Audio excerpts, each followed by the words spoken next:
அனைவருக்கும் வணக்கம். என்னோட பேர் சிவன்யா. நான் நமது பள்ளியில் 6ஆம் வகுப்பு ஆ பிரிவு படிக்கிறேன். நான் எனக்கு தெரிஞ்ச கர்மவீரர் காமராசரை பற்றி சில தகவல்கள் உங்களுக்கு சொல்ல போகிறேன். இன்னைக்கும் நம்ம மனசில் அழியாமல் இருக்க தலைவர்களில் ஒருத்தவர் தான் கர்மவீரர் காமராஜர். தமிழ்நாட்டோட பெருமைக்காக தன்னலம் இல்லாமல் உழைச்சவர். ஒரு மனுஷன் எப்படி வாழணும், எப்படி அரசியல் செய்யணும் அப்படிங்கிறதுக்கு முன்னுதாரணமாக இருந்தார்.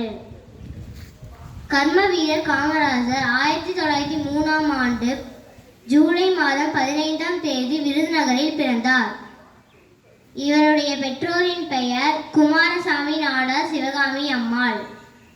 காமராசரின் இயற்பெயர் காமாட்சி.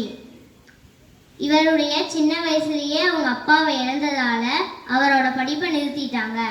அதனால் அவர் பண தேவைக்காக அவரோட மாமா கடையில் போய் வேலை செஞ்சார். நிறைய செய்தித்தாள்கள் படிப்பார், தலைவர்களோட சொற்பொழிவை கேட்பார்.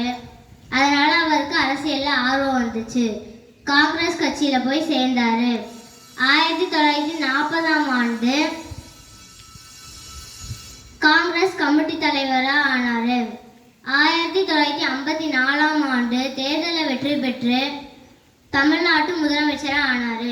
9 வருஷமா முதலமைச்சராக இருந்தார். அதுதான் தமிழ்நாட்டோட பொற்காலம் அப்படின்னு சொல்கிறாங்க.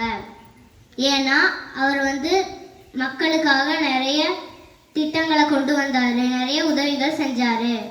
என்னென்ன திட்டங்கள் அப்படின்னா, நம்ம மதிய உணவு சாப்பிட்றோம்ல, அந்த திட்டத்தை கொண்டு வந்தவர் அவர் தான். நிறைய பள்ளிகள் கட்டியிருக்காரு. அப்பெல்லாம் 20 கிலோமீட்டர் நடந்து போய் தான் ஒரு பள்ளிக்கூடத்தில் படிக்கணும். உற்சாகமாக போகிற ஒரு பள்ளிக்கு சோர்வாக நடந்து போய் எப்படி படிக்க முடியும் அப்படின்ட்டு 3 மைலுக்கு ஒருக்க ஒரு ஆரம்ப பள்ளியை கட்டினார். விவசாயம் மேம்படணும்னு சொல்லிட்டு அணைகள், வாய்க்கால்கள் கட்டினார். மக்களோட வேலை வாய்ப்பு